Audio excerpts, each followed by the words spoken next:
Hello. Hello, everybody, and welcome to, I'll just wait, actually, I'll wait a couple minutes for the rest of you guys to file in a little bit. Okay.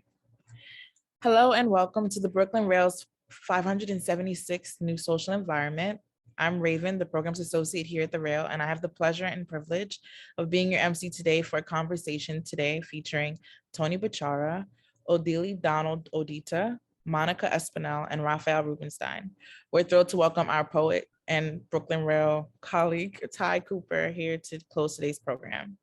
Before we get started, the Brooklyn Rail acknowledges that Black Lives Matter. Here in New York, we are on Lenape-Hoking, the unceded land and waters of the Wapinger, Canarsie, Munsee, and Lenape people of the Delaware Nation and Shinnecock Indian Nation. We encourage you to check the chat for a living document of resources and actions.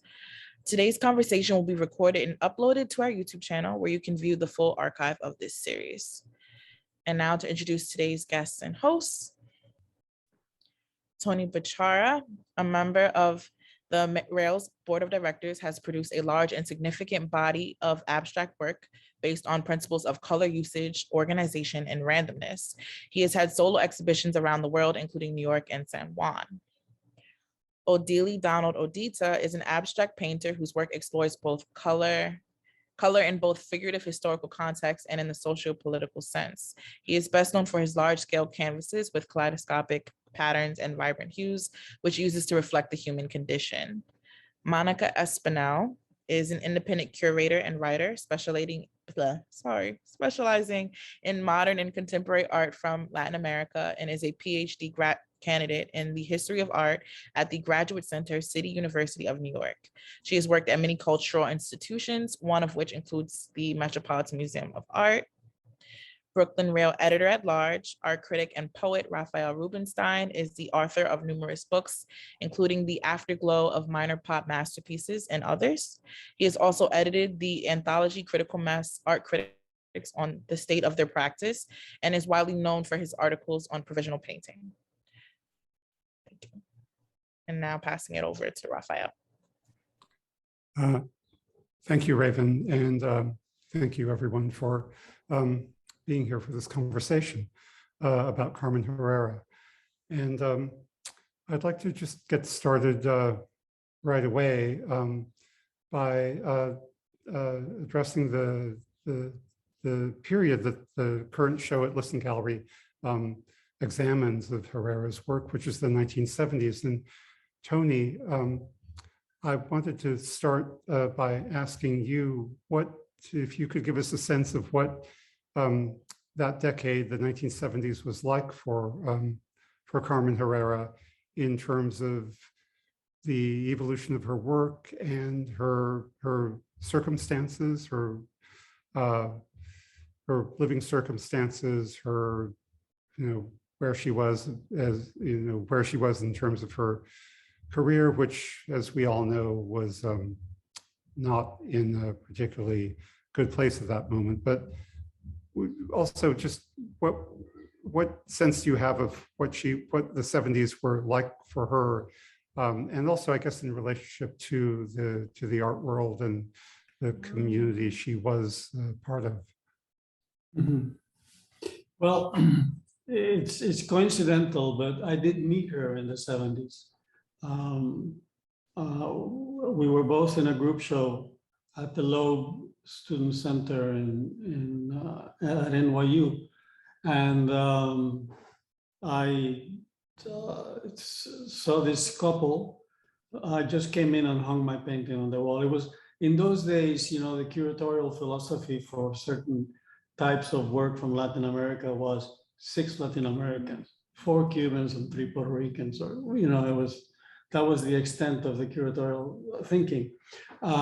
But I saw this couple, which to me then seemed a bit elderly, and they were having trouble hanging this beautiful piece. The first thing that struck me was it was amarillo, the yellow piece that it's in the exhibition at the Estructura, that is in the exhibition at Lisson right now.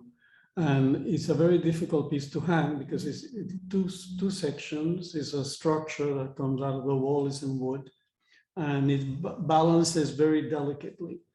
So I went over and introduced myself. I went over and I helped them.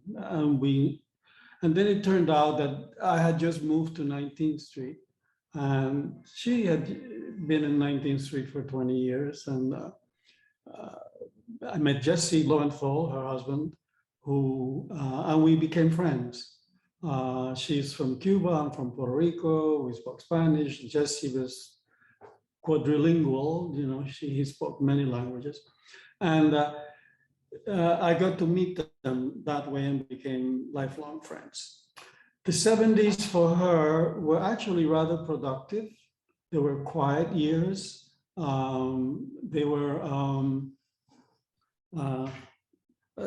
She had already been back from Paris 15 years.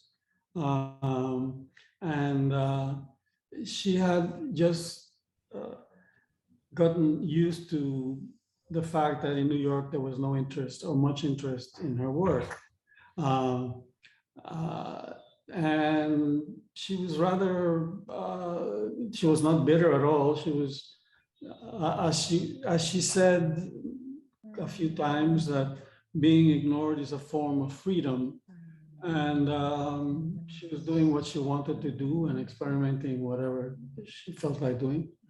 That is not to say that she was totally ignored. There were actually quite a few artists and even some critics who did mention her, who did, and among artists, I used to meet people who used to comment that are surprised at the fact that she was not being considered.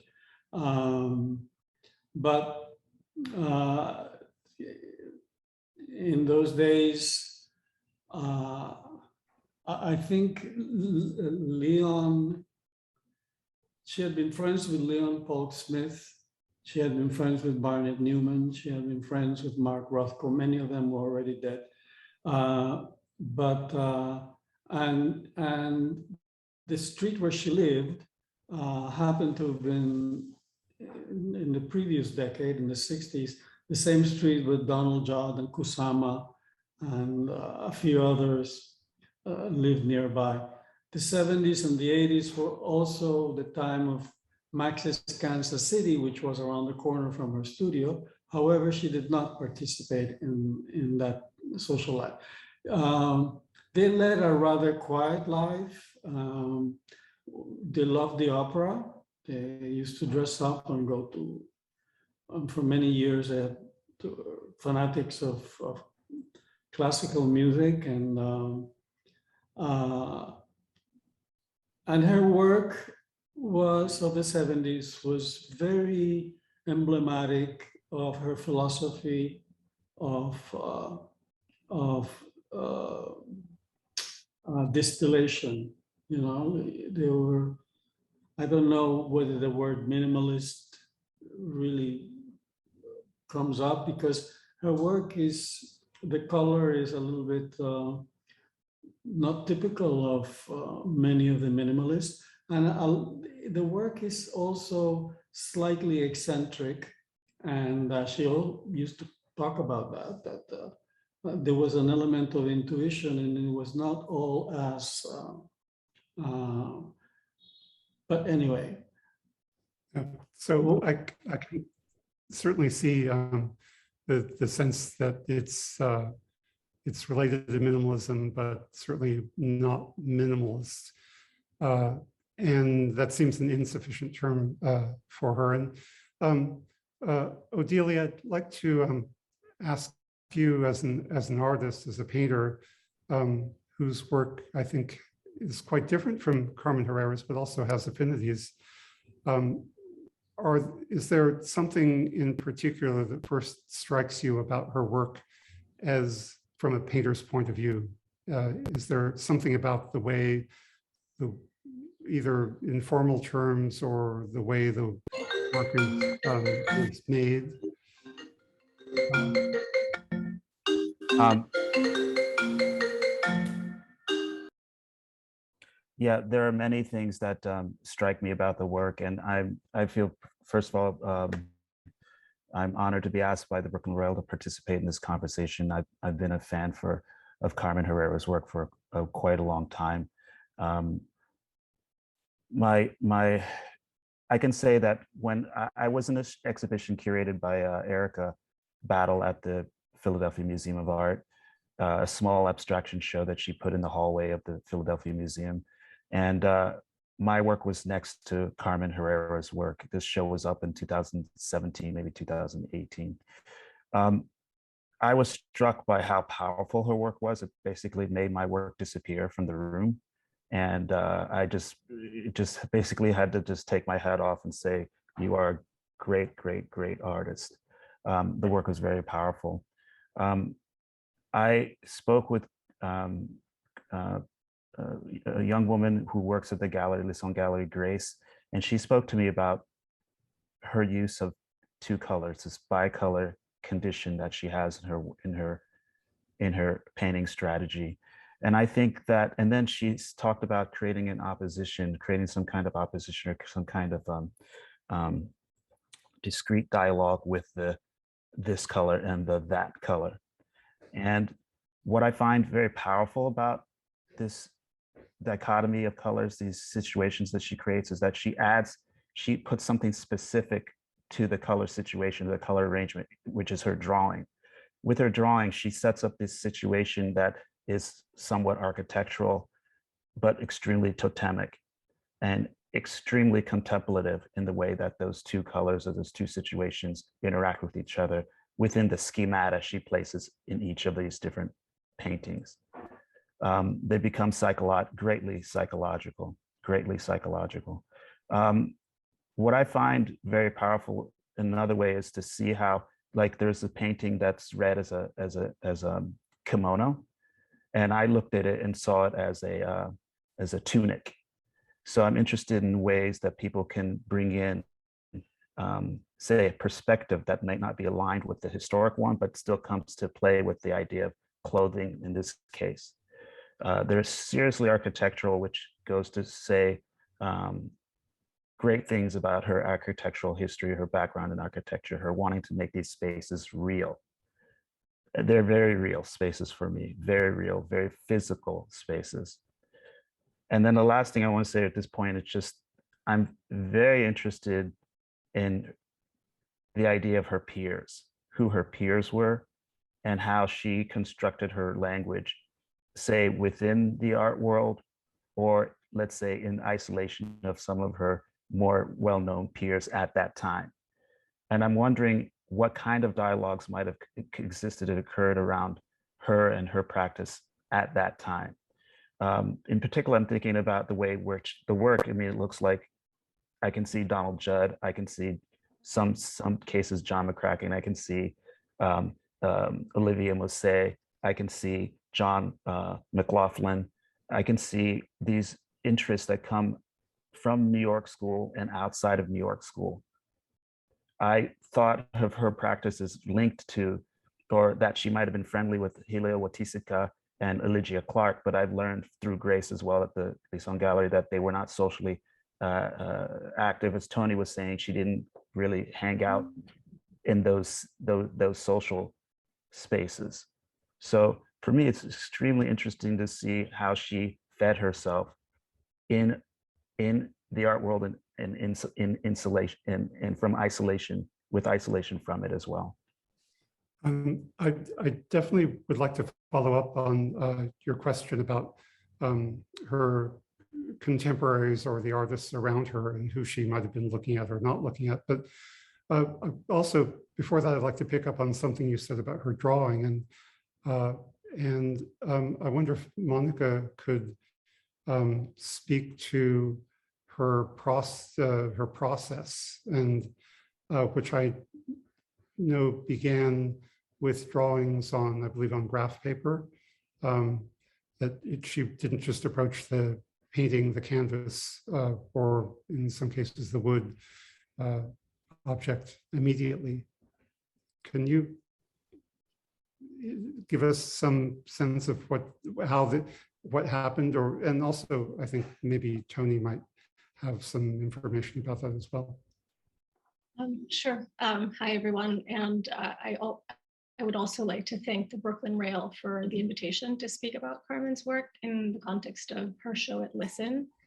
In terms of her process, I think it's very important to think of how meticulously constructed these paintings were, and how in like the simplest of forms, she managed to have very powerful paintings. And she came to these through multiple sketches, and sometimes you would see the variations that were happening in the works on paper before she actually got to the final composition.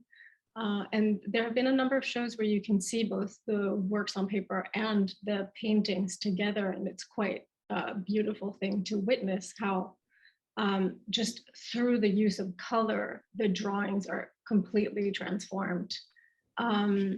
And also we were going back to the Estructuras. These were started in 1968 when she got her second Cintas Award, which was a fellowship awarded to Cuban artists. And she used the prize of the money of the prize in order to hire a carpenter and to be able to transform her drawings into these 3D works. And like Tony was saying, the Amarillo is one of the few extant works from the period, like 1971, because most of what we have is documentation in terms of images and slides, because this is how we were documenting work at the time.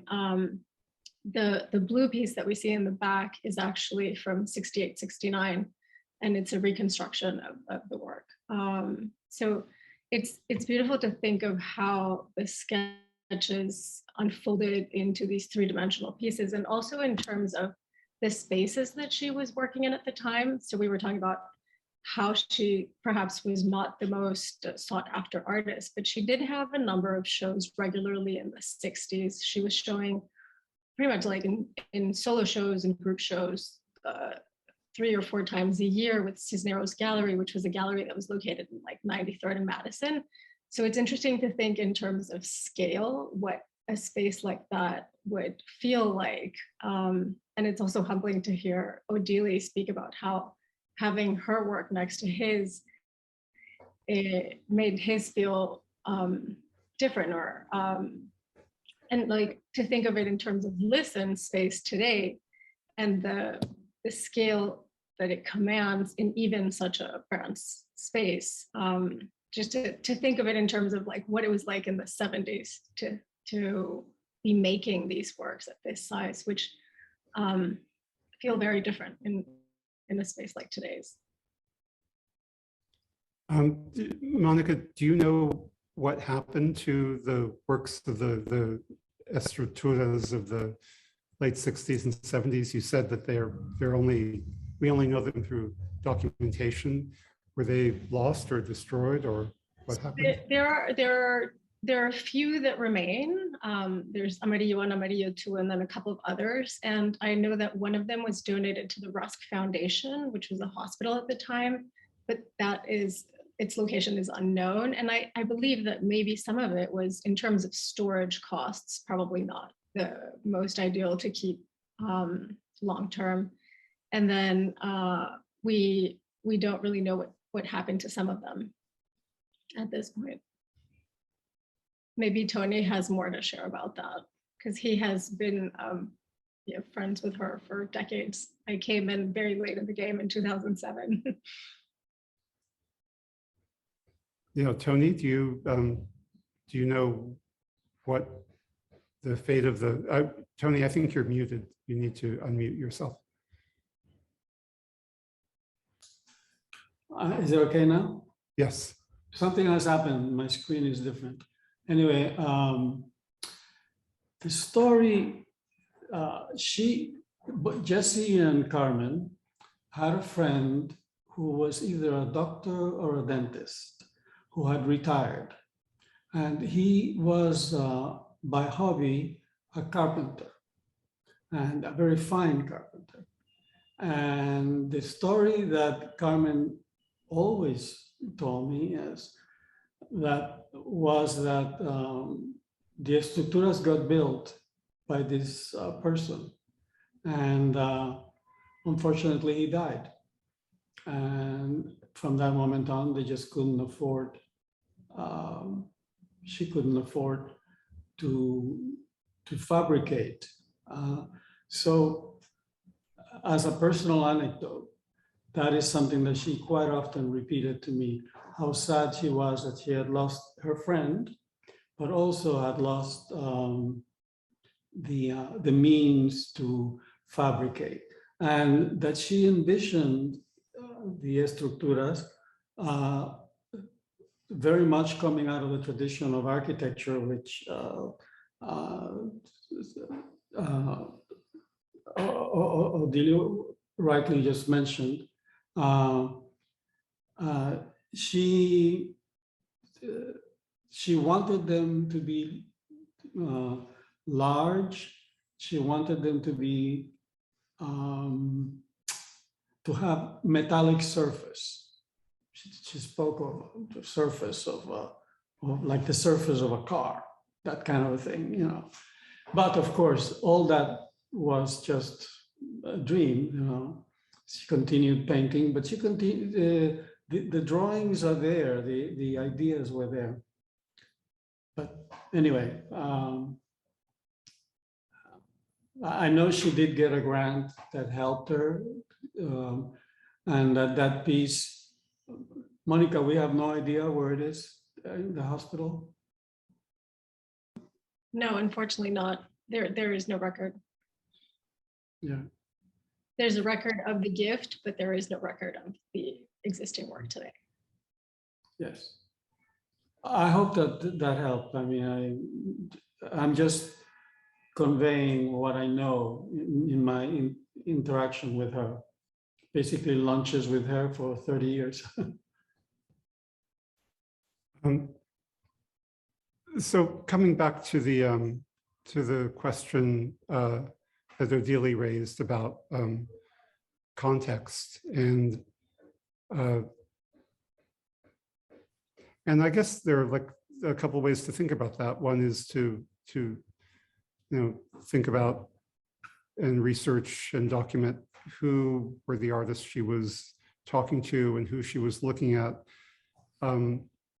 But they're also, looking at it from our perspective, we see relationships that maybe weren't based on actual conscious dialogues, but we can see with more historical distance, more distance in time, relationships that maybe were not evident then. And like one of the, I guess there are two artists that I thought of in relationship to her work, particularly to the way she handles the sides of the paintings, and that's Joe Bear and Cesar Paternostro, and who were, and I think that like this is one thing I also think that people looking at who haven't seen the exhibition in person or are not familiar with her work, or only familiar with her work through videos and photographs, is just how much it matters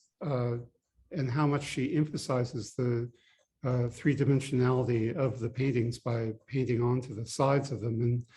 And so what is that like?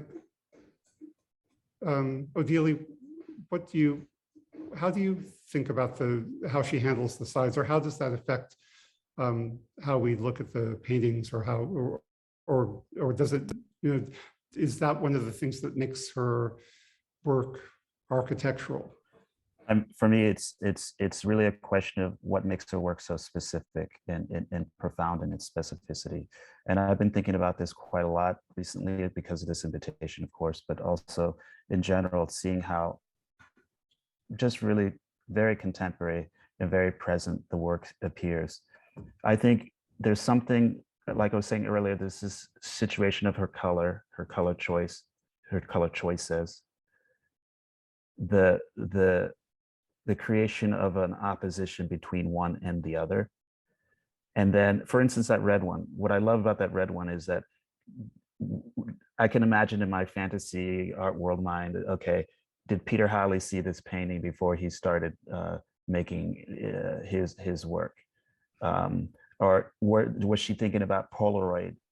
Was she thinking about Polaroid film and the structure of that space when she made this painting, for example?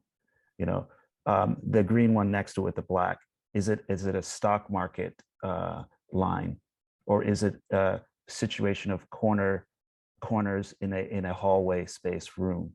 And then what does that white space, the addition to the opposition of the green and the black, do to that space physically, physiologically, as you stand in front of it?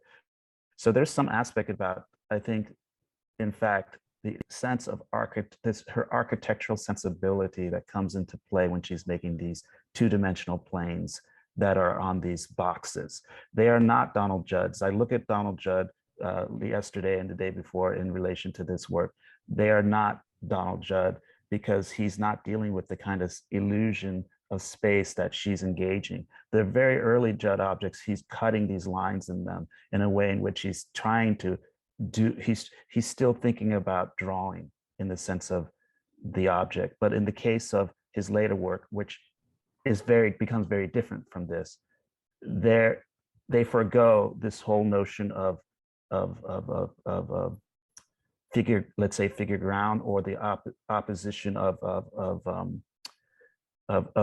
they forego a push and pull, you know.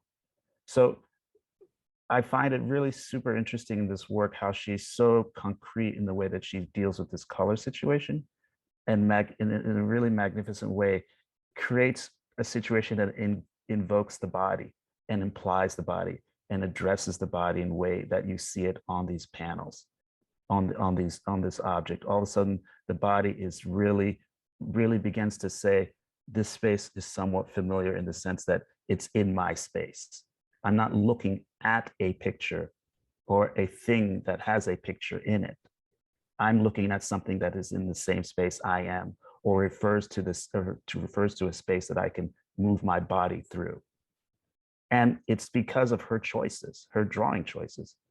It's really incredible, actually. It's really, really incredible when you think of how fine-tuned that capability is. And then you think of Ellsworth Kelly. All these look like Ellsworth Kelly. They're not Ellsworth Kelly. He's engaging light in the way that she's engaging form. So light is in the color, but light is not a physical force that you feel moving with you as you look at the work.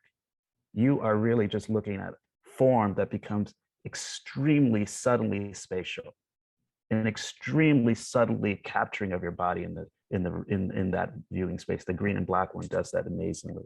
And the last thing I want to say is that for me, the structure pieces I like the best is when they in fact seem to be two planes coming into each other from different directions, which again then speaks about not her drawing as, say, let's say that these are objects with just cutouts. So then they are simply planar, simply a two-dimensional plane with cuts in them. No, when you see the objects coming from different forces, different directions, you immediately again are brought into the idea of the third dimension, physical space, two forms coming from different points of origin and hitting somewhere or touching somewhere or connecting somewhere. And those for me are the best of the structurists. Sorry. I can jump in. Go ahead. Because I really like what you were saying about form turning spatial. And one thing that Carmen loved was poetry, and especially haikus and Japanese poetry. And there's this form, which is the kireji, which in Japanese is cutting words. And I've always thought of Carmen's work when there are these tensions as cutting lines. And they can be so intense that it seems like the space is oscillating, whether it's off or on the estructuras or on the paintings. And then also going back to your question about the peers, Odili, Ellsworth Kelly and Carmen were in Paris simultaneously during the post-war years, and yes. they both had sort of similar trajectories in that they were exhibiting in the Salon de Réalité Nouvelle and all of this. But it's very interesting to think of in terms of like the gender and the reception that they faced in the context of the New York art world. And whereas, I don't know, a painting like Kelly's Colors for a Large Wall, which is I think 51 or 52, entered the MoMA in the 60s, Carmen's black and white painting only entered the MoMA's collection like 2005. Right. So it's interesting to think of in terms of like the historiography and where these artists were received and acknowledged in the spaces that they were a part of. Then going back to the 70s, Carmen's sort of importance in the women artists movement and sort of her inclusion in that, and the show that Lucy Lippard curated in '73, Women Choose Women, which was like the first museum survey to focus exclusively on women artists and curated by women critics and curators. And Carmen was a part of that. And I think it's important to highlight because in the 70s, she was already almost in her 60s. So it's interesting to think of in terms of what she means today to a lot of women artists and how that history started very early on in her career. It's incredible. I feel like there are numerous examples of abstract work during this time that you can find and see and look at. And I'm just thinking, what is it about this person's work? What is it about it that sticks, that stays to the wall, that will not be moved from the wall, that will not be moved from history? What is it that makes this work so pertinent? When you think of the volumes, and I do mean the volumes of work being produced in this time period, 60s into the 70s, that was abstract color formations on the wall, objects like paintings on the wall. And I really have to then say, really, just without a doubt, there was just the sense of precision. And then when you look at those drawings, you see these images of all her drawings around these paintings, you're seeing this really fascinating exploration. The drawings are exquisite. You see this fascinating exploration of many different options and variables in her working studies that make me then think of, I feel Jasper Johns is a great artist and great teacher in the way that he speaks about investigating one's own histories or one's own forms to find other questions and other aspects of opportunity in one's own forms. And so I'm not sure all the different things that Carmen Herrera might be looking at, but I definitely see that there was just a great amount of attention paid to space and to the idea of how line can create and define space, and then color itself, which is so fine-tuned, just so fine-tuned and so specific in this artist's work. Odili, that's quite brilliant. I mean, Carmen would have been thrilled to have heard your intelligent interpretation of or ideas that suggest in her work. She was, I think that the idea of the plane and the spatial relationship, SPA, spatial, really goes back to her architectural interest. And we need to be aware that in the 30s, 35, 36, 37, she was trying to study architecture in Havana.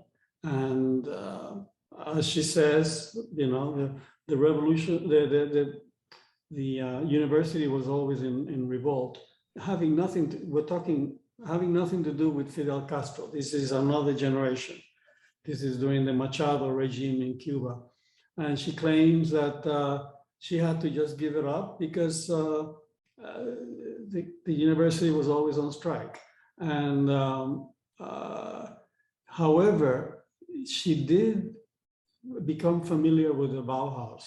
She was in the 30s, she was already receiving periodicals and reading newspapers about what was going on.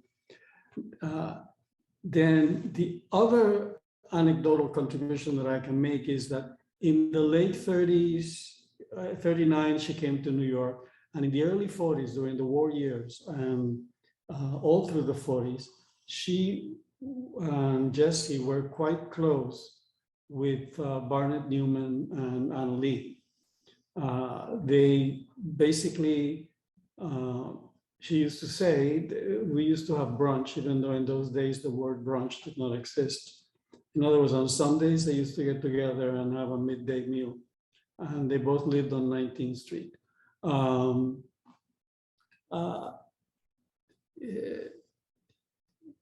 Everything to her when she spoke about space, distribution of space, and keeping it simple.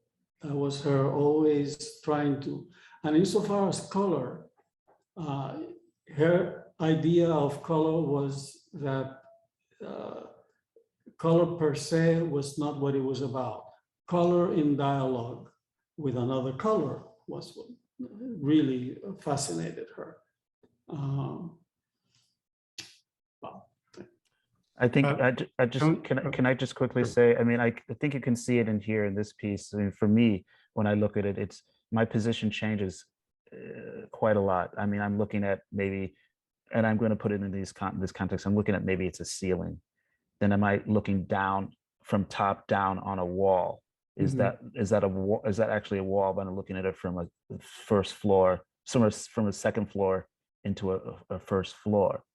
You know, it could just be just this form. It just could be just a form in a dark black space. And then I'm looking at that color of the white against the white wall, and I start to see that this white is and my computer has a kind of greenish yellow, bluish quality to it versus the cool white in the painting against the warm of the wall around it. And then I'd noticed, wow, I thought that white in that painting was super warm and hot, striking. In fact, it's really almost in somewhat of a shadow, very subtle, but in a shadow. And then that black becomes enormous. Yeah. You know, the black that she always used, by the way, was gesso, was black gesso, which is, as you know, incredibly light absorbent.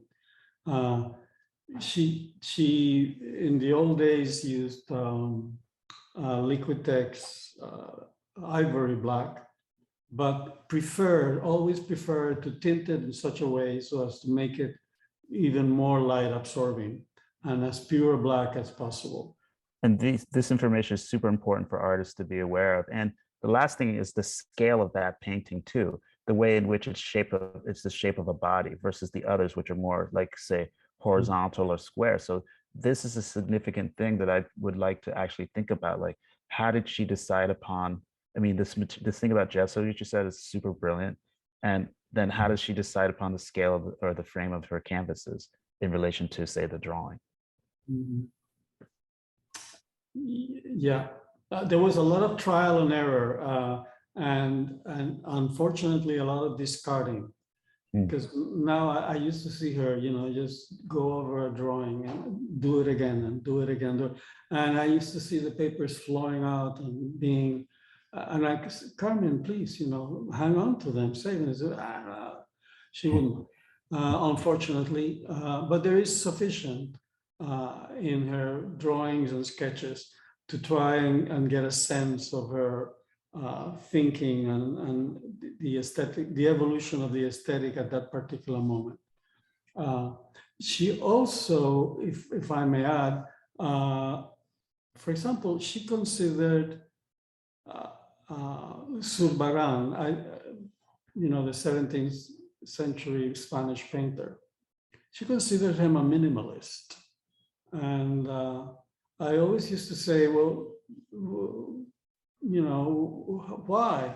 And she said, well, to me, a minimalist painting, again, I'm being careful using that terminology, but to me, a minimalist painting, she used to say, or to me, a painting is not finished until you have removed the last piece that would destroy the whole painting. So you keep on distilling was a word that she liked to use. And you keep this process of distillation until it collapses. And that to her knew when she was very close to knowing that by removing something, some complexity or by keeping it as simple as possible, she knew that that she was finished.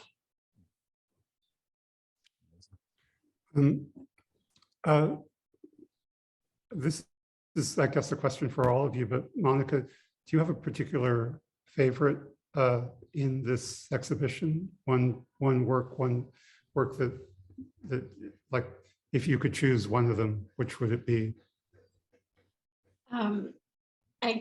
We have to go back to Rising. And I had never thought of the scale as a body, as Odili just mentioned. I think it was also going to the show and being tremendously moved by seeing this painting again. I had seen it in 2007, 2008 when I was working at a gallery that represented her at the time and had not seen it in however many, 15 years since. And seeing it again after she had just passed was so tremendously moving. And it's just this simplicity and the elegance and the distillation that is in that work kind of embodies all of what Carmen was about. And then just the succinctness of the title and the idea of rising at this moment in her career was just, I don't know, that's the one I would pick. That's a really that's a great choice, and it also, you point out like how her titles are very, I mean, they sometimes are just the colors, but sometimes she'll use a title that she'll use a word or a term that opens up the painting into like metaphorical readings or referential readings, like the painting, the Escorial, this the black and white painting, and I wanted to come back to you, Tony, and ask, you were talking about how she was pretty demanding about her work and went through variations and tossed out drawings, but my impression is that she was very confident about her work, even in the times where she wasn't getting a lot of outside attention. And is that true? Like, how did she feel about what was her attitude towards her own painting, her own artistic? Was she confident of what she was doing? Carmen was confident about everything. I mean, that's how you get to live to 107, you know? The glass is always half full.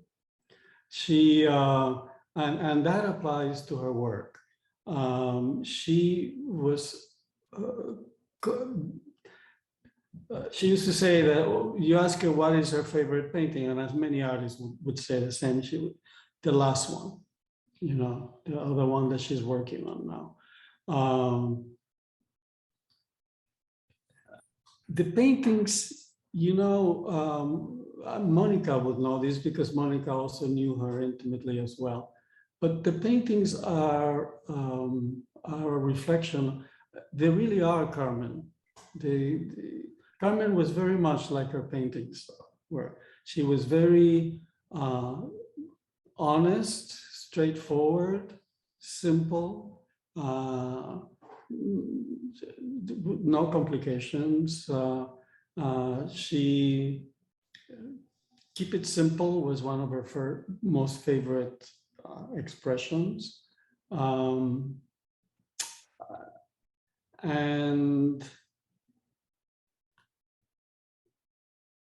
I don't know, I lost my track. You know, this is the first exhibition of her work since she passed away in February, only 4 months ago, and I'm, you know, sure that for those of you who knew her, I've never met her, but for those of you who knew her, it is a, you know, there's a lot of emotion and a lot of sense of, you know, I guess loss and also celebration to have this work seen by so many people and Yeah. Yeah. No, in her story,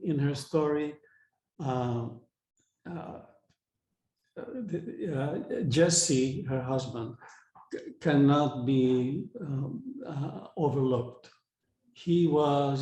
There were times in life like, even though I remember asking her, Carmen, have you ever been depressed? And she would look at me like, depressed? What is that? And I said, what? You never been depressed? I said, no, that's a generational thing, you know. And well, but there were times in which she felt that she wanted to make more of a contribution to the family. I mean, to Jesse and to her, they lived in a modest loft on 19th Street for nearly 60 years.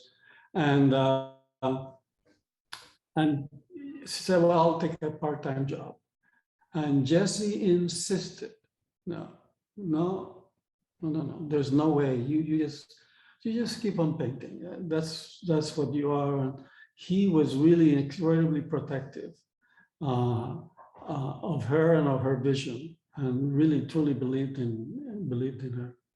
But he was also a poet, and he was, and he was connected to the objectivist objectivist movement of poets, Charles Resnikoff and George Oppen, and Louis Zukowski. Yes. And I think that there is something there's something to be connections and relationships to be uncovered in her work, not just to visual art, but also to poetry. And I think that you know, the objectivists were, as the name suggests, were really interested in the kind of concreteness of the poem on the page, the concreteness of words, and the sense of a poem as an object in the world, just as her paintings, and particularly the Estradas, are tell us that these are objects in the world.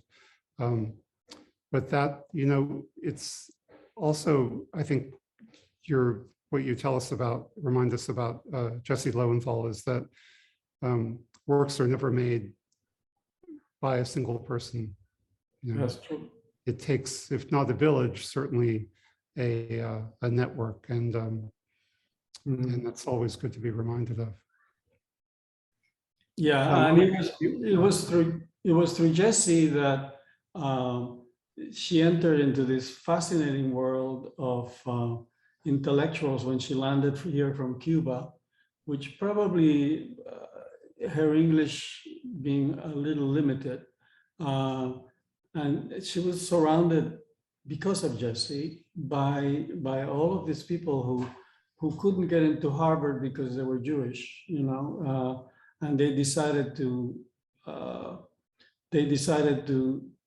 turn City College into Harvard, which they did, and this is what she was got her education as she landed in New York in 1939, in the middle of the war, and then of course Paris, which was really the place where she truly discovered herself. Both, I'm sure of it, both as an artist and as a woman, because she was no longer in the New York of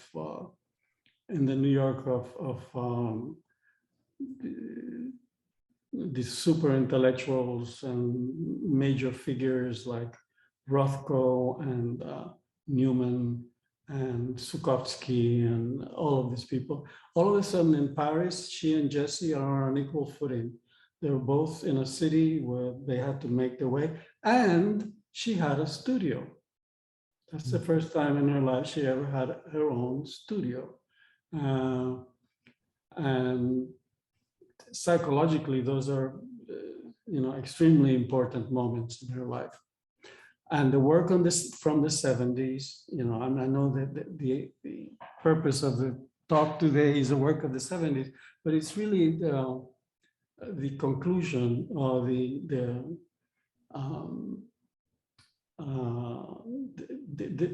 result of all of this that had happened before in 30s and Cuba, the 40s in New York, the 50s in Paris.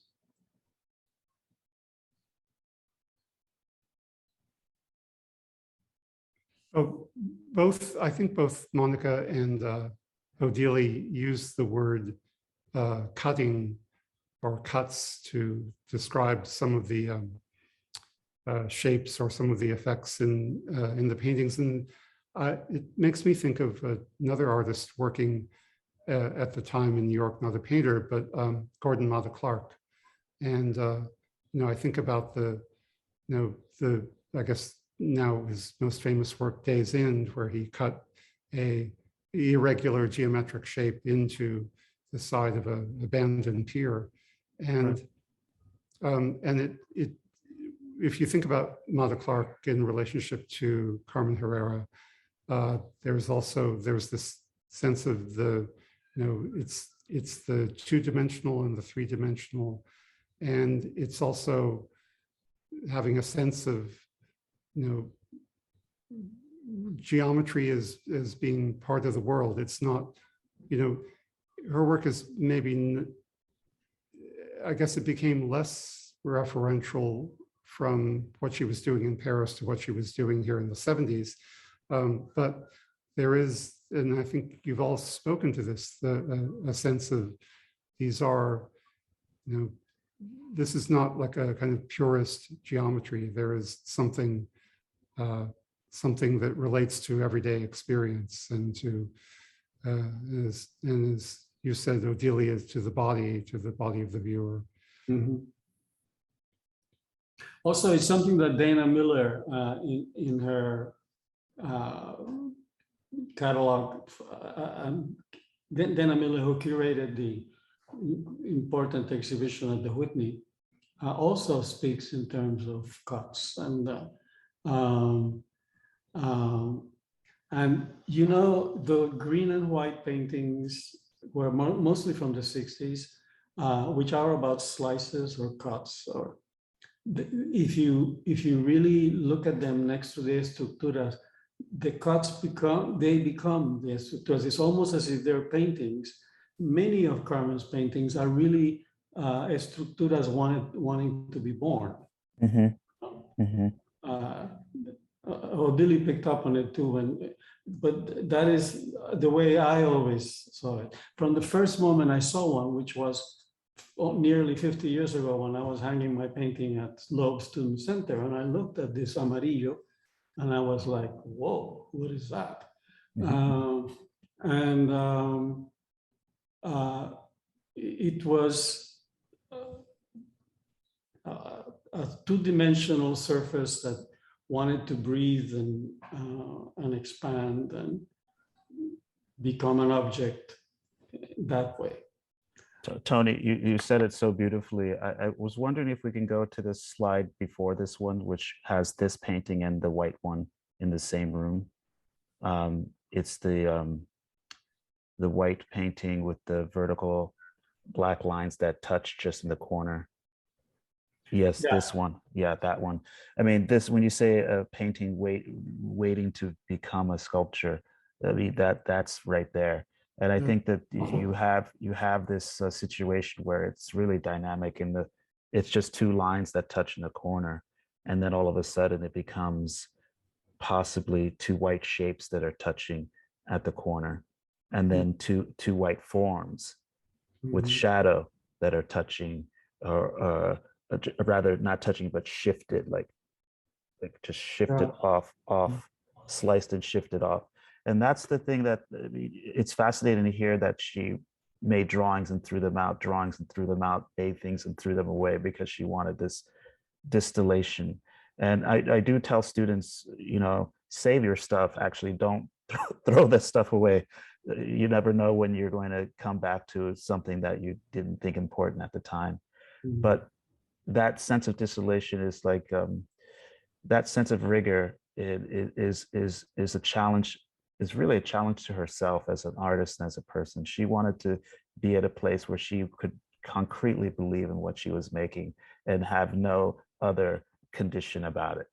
And that is something very valuable. It's sort of like you hire somebody to do something, or you work with somebody, you know that they have that commitment in their making. You're going to trust everything that they make. It's a suspension of disbelief in a certain way. She needed to believe something in her own practice to make it real. And we have some things that you just keep looking at. I mean, I just keep looking at these things and thinking about them, because it's not about like I settle with an answer and I'm done and I can think about something else. They perpetuate constant thinking and constant looking and engagement, not only in my mind, but my body as well. And so it's really the thing is that you can move with them. You don't stand still in the center and inhale, exhale, and go to the next wall painting. Right. You can see them from different positions in the room, and they become active from different positions in the room. Yeah. And like Raphael made the reference to poetry, which in a way, poetry is about the essence of, and Carmen related to that. She read a lot of poetry. She loved Emily Dickinson. As a matter of fact, she had a list of Emily Dickinson titles so that she could borrow them and use them as titles to her own work.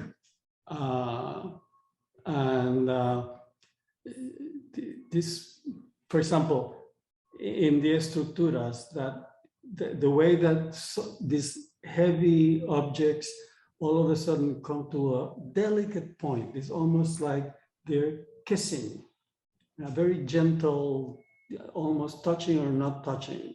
And as it is in the yellow and the amarillo that is in the exhibition. I'm sorry, but in my screen I cannot see it. Maybe you can. There, that point at which they're touching, like the Michelangelo's and the two fingers, or she often talked about the kiss. With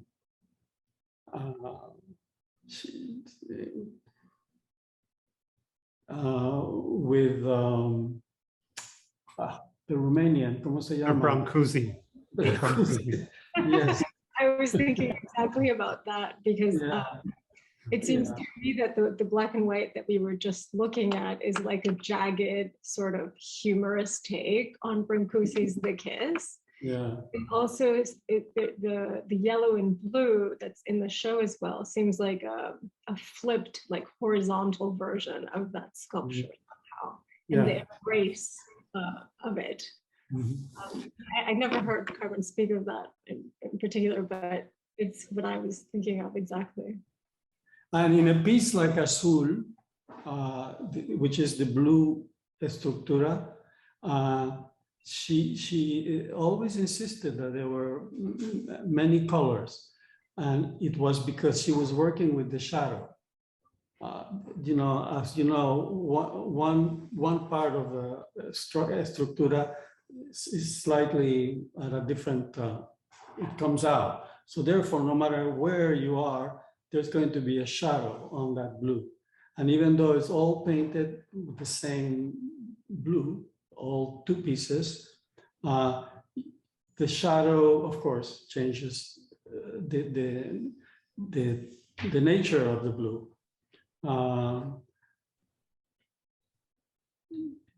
Like Odili said, she invites to I call it, you know, I'm always getting flashes of whatever I know about her work. Sometimes I get a flash and I remember an incident, and come back to something very delicate, something very, which is frankly something that I do not do with many of the other styles of art that distillate, like the minimalist or concretists, the concretistas, ¿cómo se dice, Monica? The concrete workers? No, that sounds, it sounds like construction. Concrete artists. El arte concreto. Sí. Yeah. Yeah, how do you say it in English? Concretists? Concretists, I guess. I'm sorry. I'm just wondering, I think, should we, Raven, should we open this up to the Q&A and see if there are questions? Yeah, we can go ahead and do that right now. The audience, okay.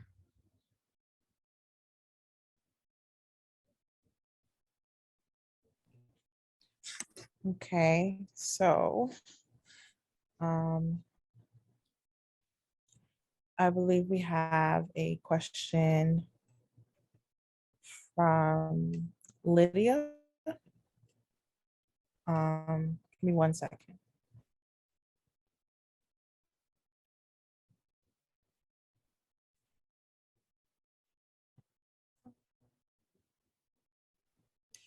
Lydia. I'm sorry, I'm just trying to make it so you can unmute.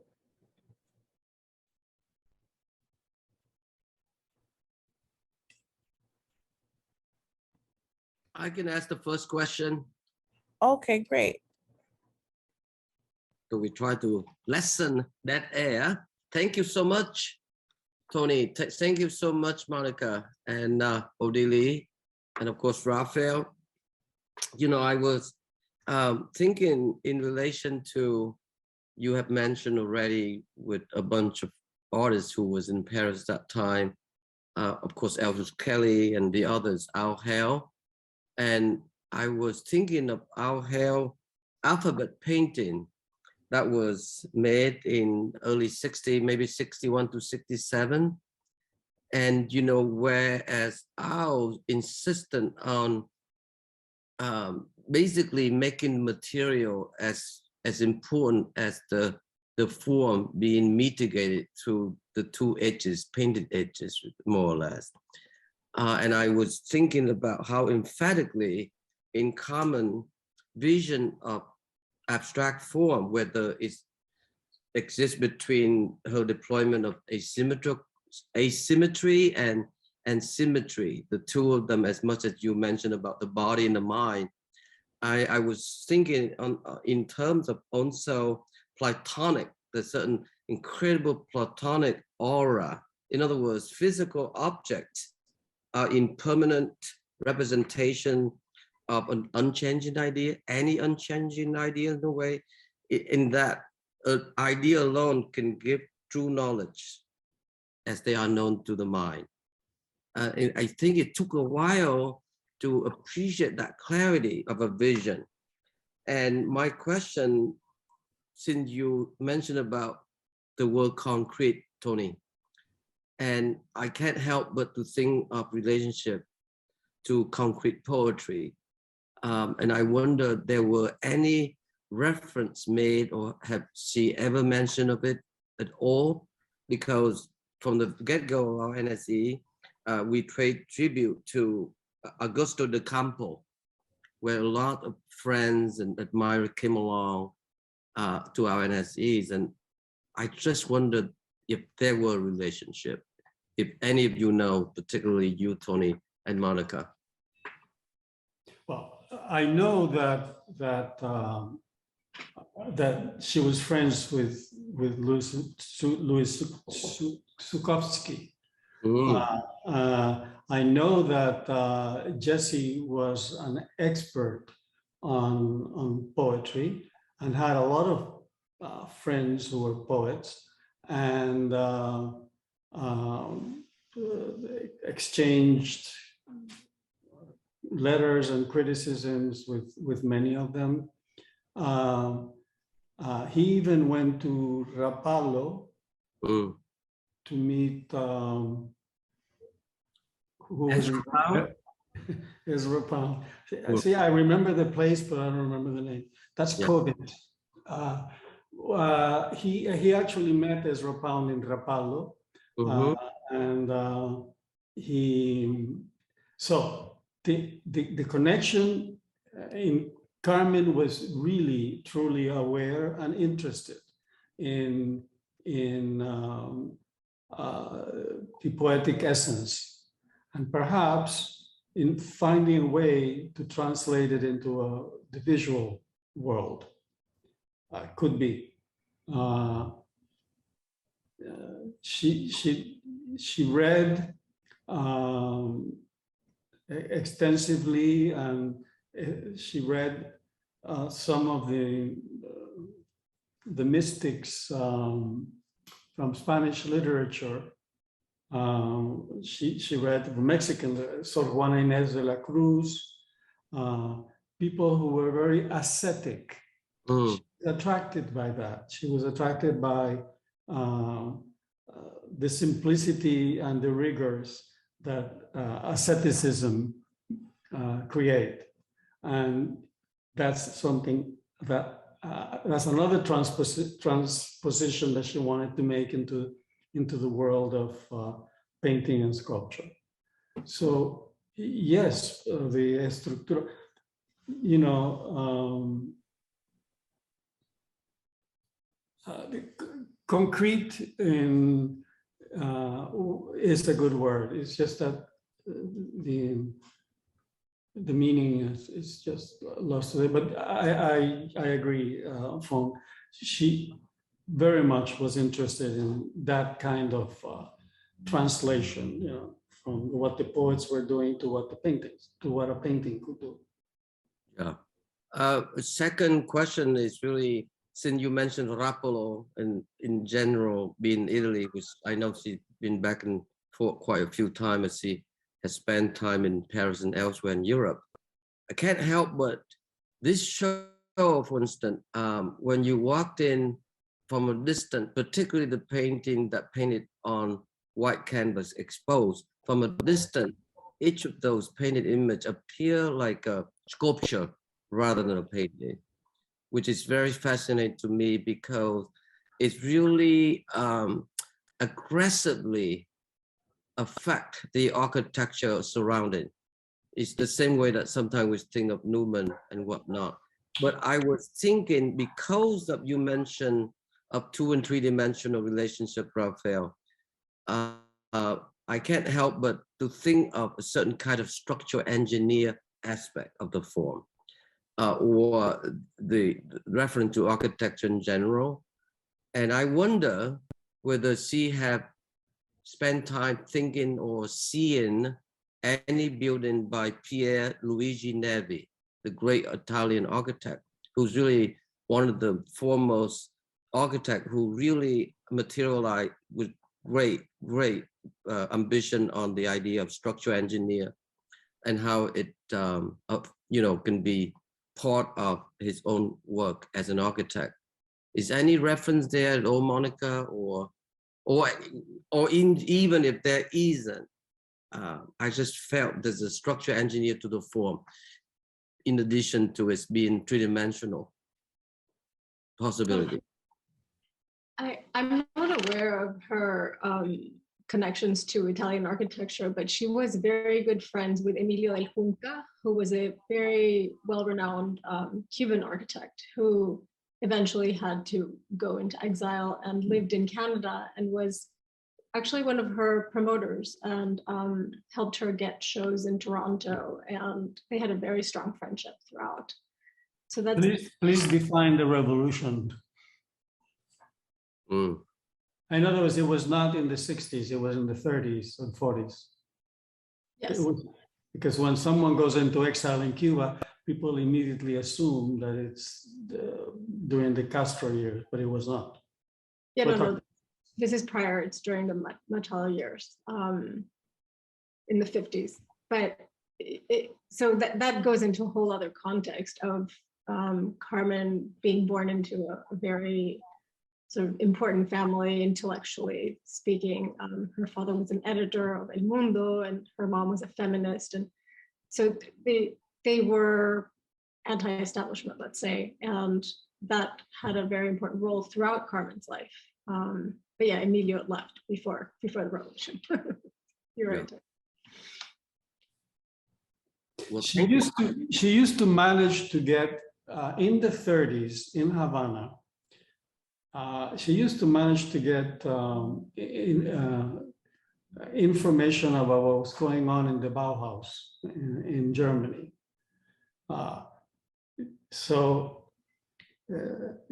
Which to me seems rather unlikely, you know, that someone in the 1930s could, but there were periodicals and there was distribution and writings were sent around. And she was very much aware of development in architecture as early as 1937, 1936. Great, amazing, quite early on. Thank you. I have other questions, but let's just allow other people to ask theirs. Back to you, Raven. Okay, so our next question is from Lydia, and she should be able to unmute now. Yes, I want to address the idea, or I want to ask all of you, what role do you think that strict geometry and harmonic proportions had in the work of Carmen Herrera? I mean to say, when you analyze the studies that she did on paper before going to the actual painting, that must have been very strong, the structure there, very exacting geometry. There was no color, or maybe color came after. And I just want to say that I did a complete analysis of the layouts of the green and white paintings of the 60s. And I found incredible sort of developments of exact proportions in these paintings. So I'd like to know what you think about it. Of course, this is also very connected to the Arte Concreto that happened in the 50s and 40s in Argentina and Cuba. And I just want to add that when Carmen Herrera visited Paris, one of the influences there, aside from colleagues or poets or writers like, for example, Lidia Cabrera, there was a group of Cuban artists or Latin American artists in Paris, but they were all very interested in all these architecture connection and abstract forms. And another factor there is the French architect Le Corbusier that had developed widely this system of proportions. So they were all, I think they were all aware of all of these there. And I'd like to know your reactions to this. Can I say something quickly to that? Yeah. When I read your question, I understood it in one way, and I'm very happy to hear you address your question as you are now. I do want to say that just quickly about this, just the idea of abstraction and exact geometric proportions and harmonic proportions, I think they're all found from many different directions. From many different directions, you can find this sort of understanding. It's often, I feel, abstraction gets short shrifted when one tries to find harmonic proportions and things of this nature in a way that they become universal, or they're understood as universal, or they're understood as some pre-existing truth that an artist has to then just look at in the right direction and get to it. Because every artist is finding their own sense of geometric proportion in relation to their experience, cultural, gender, so on and so forth, identity, so on and so forth. So there's no universal truth for abstraction or any of this sort of thing. I think as an artist that explores, as Carmen Herrera has done, she's found her sense of geometry, her sense of perfection through her own process and through her own experience.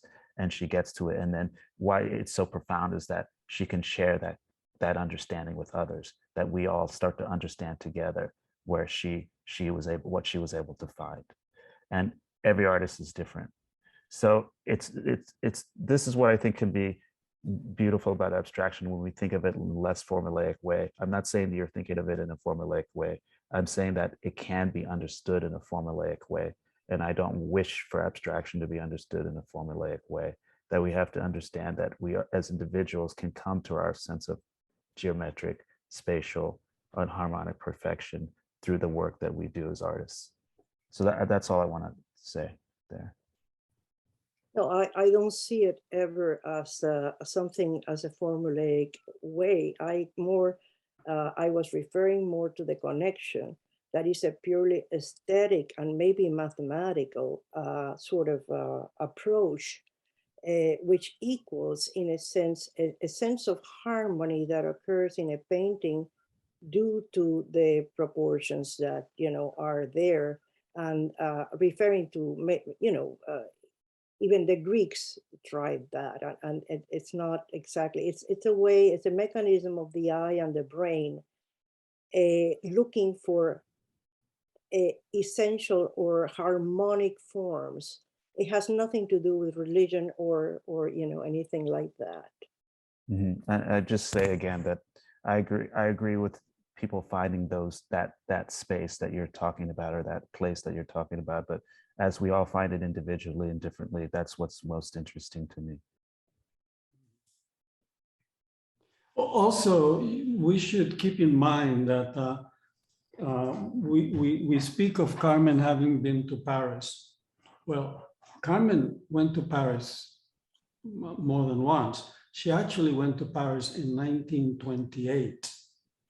I mean, she was in Berlin in 1929. That's at the heart of the Weimar, that's at the heart of the Bauhaus, that's at the heart. So she was exposed to this kind of very edgy thinking in architecture and in poetry and in music. From a very, very much earlier than just 1948 to 53, which is when we all assumed that she was there. She was also there, 28 and 29, which were incredible years in Europe before the war, before the rise of Nazism. So I just wanted to add that. Hello. Well, thank you for approaching this. At least, I wanted to just bring this into the discussion. Thank you, Lydia. Also,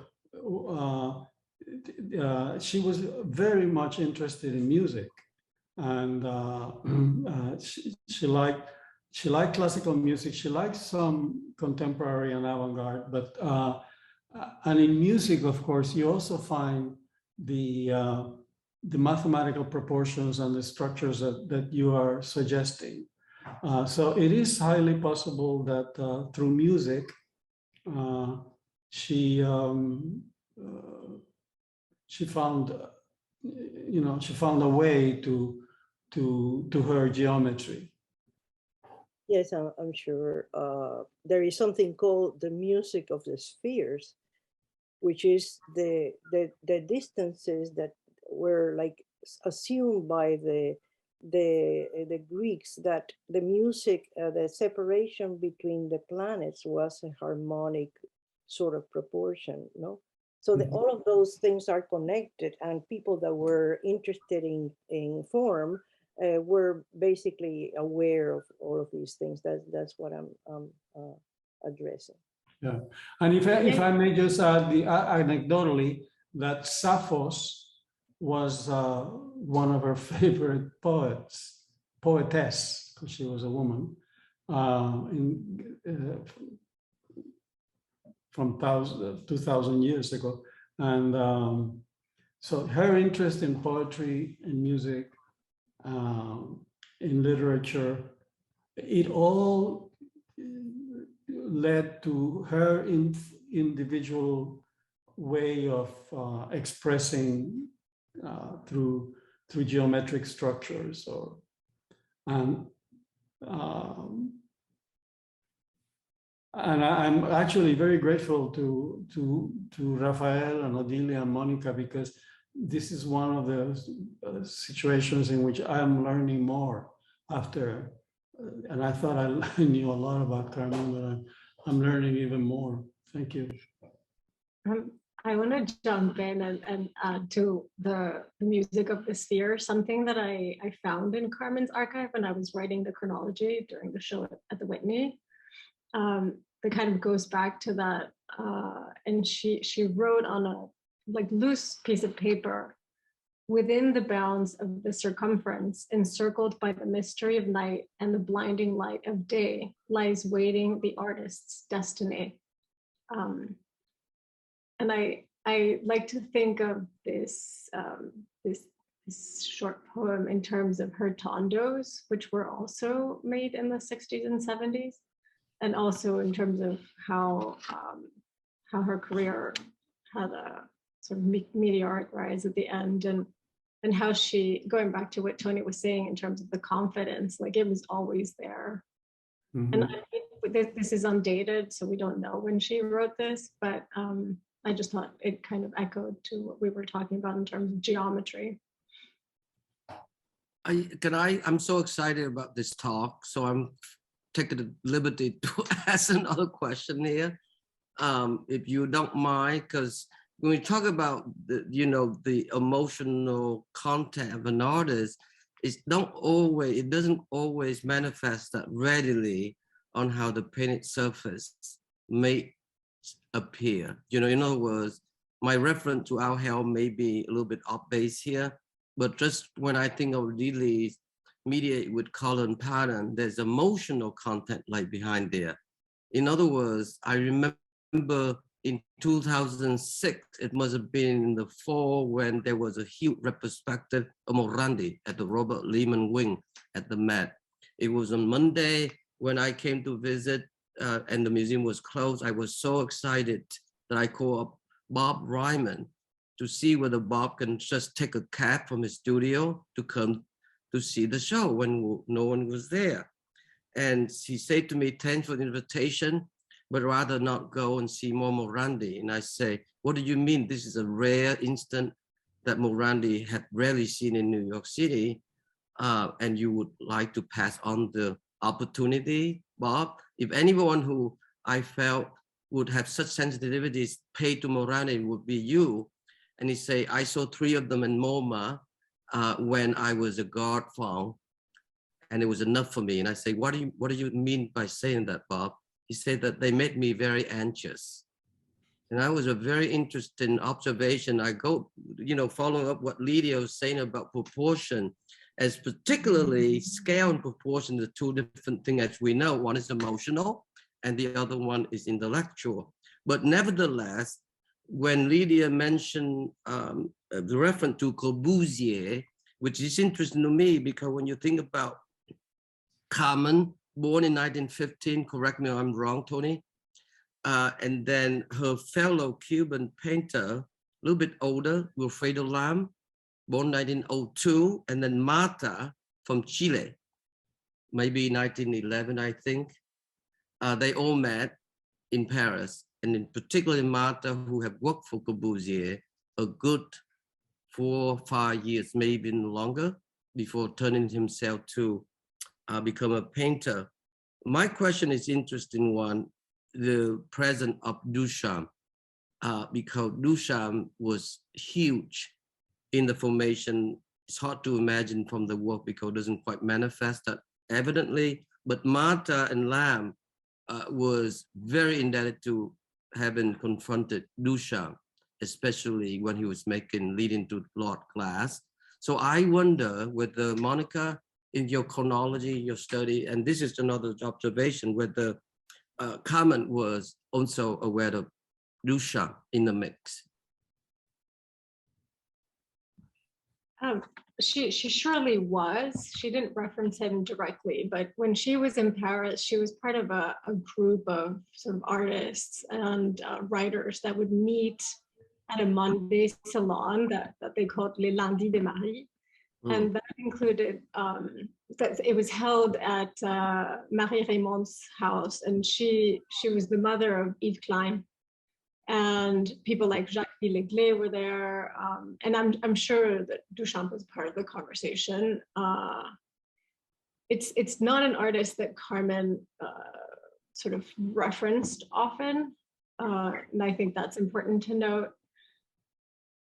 But given where she was and the moment, I think she was definitely aware of his practice and the importance of his work. Right. Well, that's answer it. Thank you, Monica. Back to you, Raven. No more question for me. Our next question is from Maria, and you should be able to unmute now. Thank you, Raven. Hi, everybody. Good to see you all, and thanks for this panel. My question is, can one of you or several of you address the immersive aspect of Carmen's paintings? I mean, personally, they swallow me up. I go in there into these spaces through the color and through the form, and I see them beyond being a painting of pigment on canvas. So, and obviously her relationship to architecture also directs that focus into space. So can somebody answer that, please?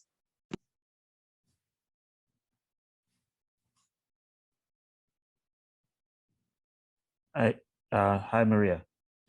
I think that there's I feel it's, as we mentioned together, it's there's a large aspect of her engagement with architecture and in its sense of structure within her drawing. I think that the way that her drawing is utilized in her work, the juxtaposition of form and forms in her work, the sensitivity to color, because it's so discrete and it is exquisite in its discreteness. I think all these things together allow for this kind of immersion in the work. It's not necessarily one thing, but the kind of, I'll use the word magic in ways she brings so many different things together, creates that looking and then looking and then looking again.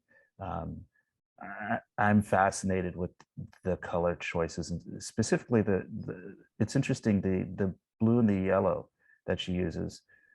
They're really very specific, and there's something very for me, there's something very 80s about that color combination. For some reason, I think of other artists that use that color combination in specific context. I think that there's a time, like Fong was speaking about the emotional comes into play, and a certain kind of way in which you can think of walking down hallways and maybe even hearing or music, or thinking of like rendezvous or some sort of thing like that.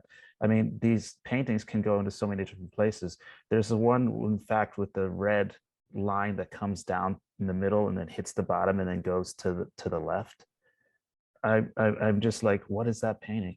I mean, like, I keep pondering that painting, and I see it as a room, but less a room and more of a mental room, a space in my mind, not one that my body is walking through. I might recognize it as a bodily space, but it goes into my mind.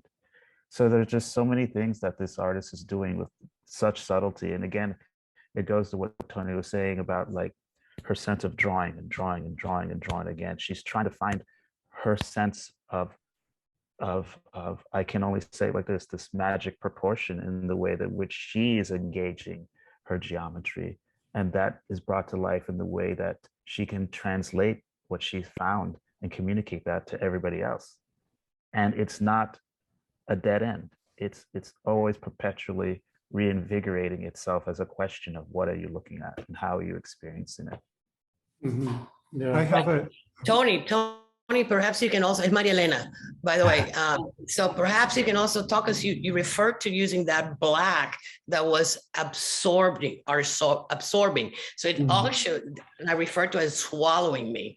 So there's, I mean, I'm a sculptor, I do installations. I want you to be inside my work. And so I was wondering, and perhaps Monica can answer this too, if Carmen ever talked about, you know, people being inside her spaces, the paintings. I don't know that she ever put it that way to me.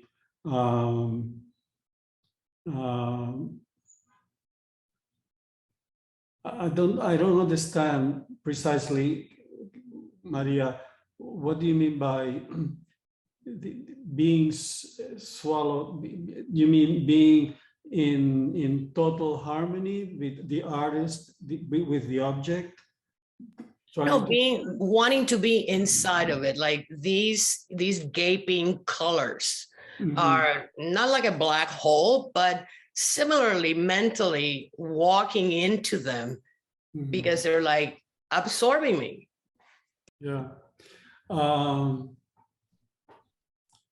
I don't know that she ever spoke to me about this, but I can see where you're going with it, because I and many other people do get that kind of a reaction to some of the work.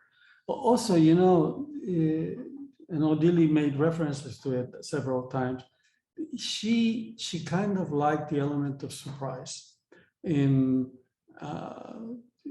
why did that line make a left there? You know, and by keeping by not asking too many questions in a painting, like Pollock, for example, is asking 1 million questions, but Carmen is only asking 1 or 2. So therefore, it raises the level of tension when you're trying to relate to it, because you know, I always go back to it's really about poetry and the aestheticist literature, and to some extent music, that fascinated her, and that she was able to bring into her contribution to painting. She said was, I want the painting to be architectural, I wanted it to be musical, I wanted it to be to have all of the elements that make great music already.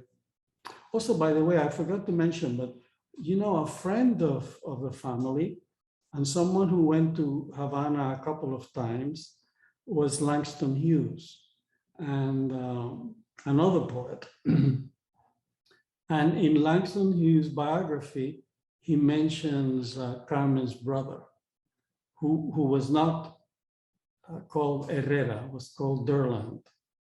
Monica, you're aware of that, no? Yeah, maybe we should add that she had 5 half siblings, and they were Durlands, not Herrera. Durland, yeah, Durland. And she came, well, the thing is that she came from an environment where this kind of thinking was imbued in her. In other words, she was surrounded by people who were interested in painting, in architecture, and in great degree in politics, because, you know, she claims that she spent probably 1/3 of her life trying to get her brothers out of prison from different governments, because they were very engaged. The family also came from journalism. Her father and mother were, her mother was the first Cuban feminist. She was working in 1900 for a newspaper. I mean, that's unheard of in Latin America. Not only a working woman, but to be working in and they founded a newspaper. And all of this, also the fact, look, when you are 107, today, that means that you were really formed by ideas and psychologies and that go back to the 19th century, to the middle of the 19th century. In other words, it's an experience that we just do not come across. Whenever I'm speaking to people about Carmen, I notice that the great disconnect is that I know what it means to have been that old. It means that your grandmother was born at the time of, I don't know, in the middle of the second French Revolution, something like that. And that, all of that defines how she thinks, what she read, what music she listened to, and it makes it different from someone who was born 50, 60, 70 years later. Just a thought. Okay, thank you, Maria, for your question, and everybody for answering. Thank you guys so much for being a part of the conversation. We're going at the Rail. We have a tradition of ending our community events with a poetry reading, and today I'm thrilled to welcome the Brooklyn Rail's very own Tyhe Cooper to the stage. Tyhe is a Brooklyn-based writer who works in experimental prose, poetry, and digitality. They maintain a focus in treacheries and autonomous hands, outer space, and AI. They graduated from Pratt Institute in 2021 with a BFA in writing and are currently working on a hybrid novel.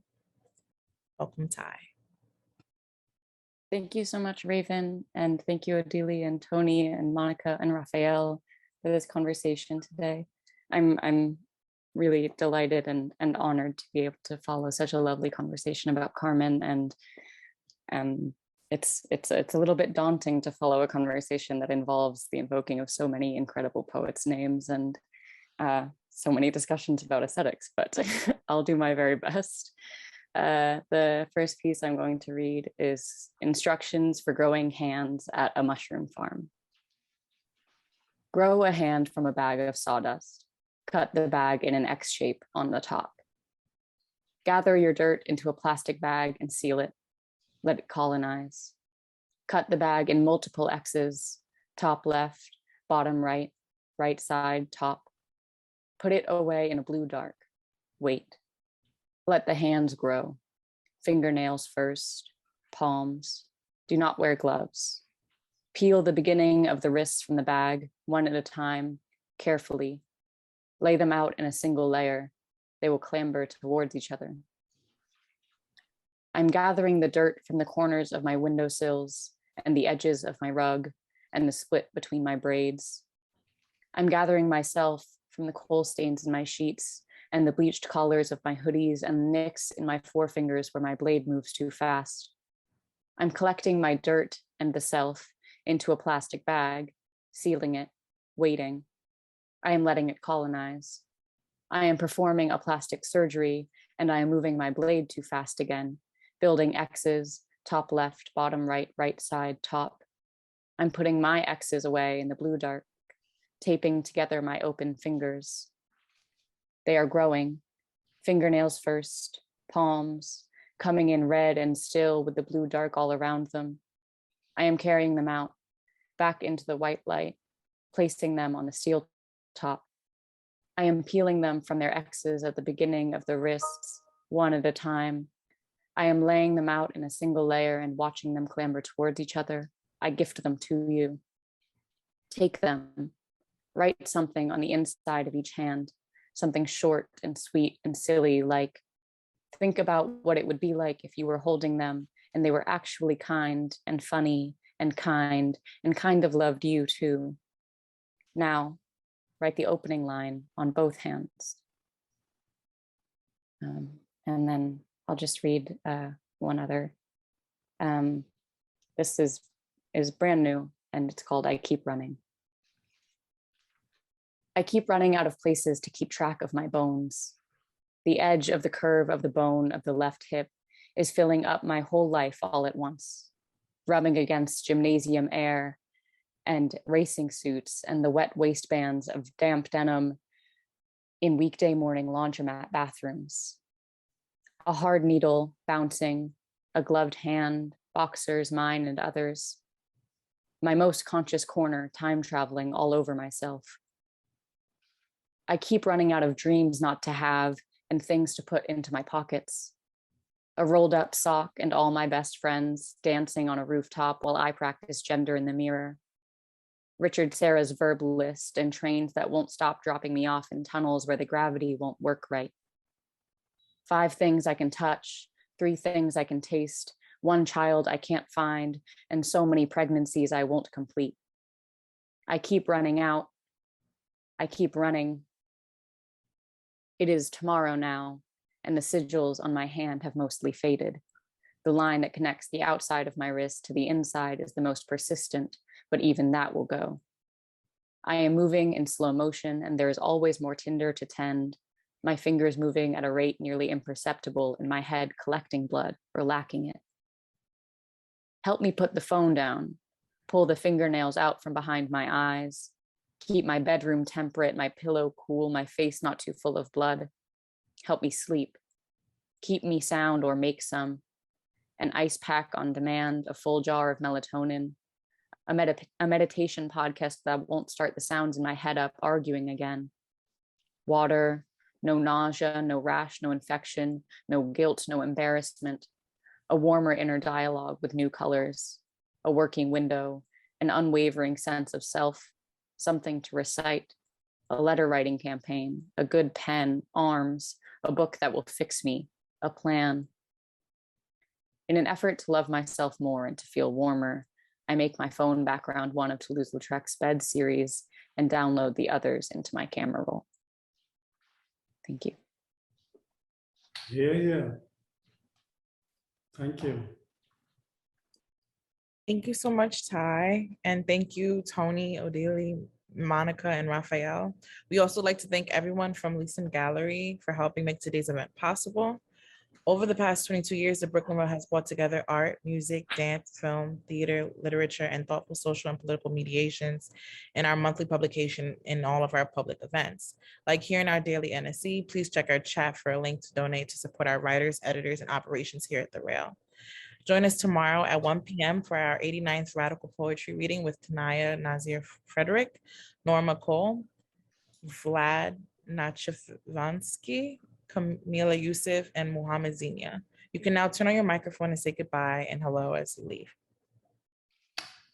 Thank you. Thank you.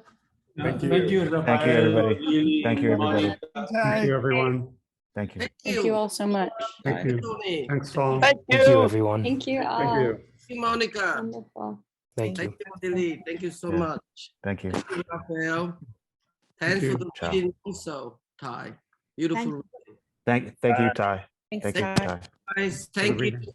Please keep up the Bye. good Thank you work. all so much. Sending love and courage, and let's go have lunch. Thank you, Raphael. Bye. How My you pleasure. guys? Bye. Thank you, Monica. Thank you. Bye, you guys. Tony. Gracias. Thank you. Goodbye. Thank you.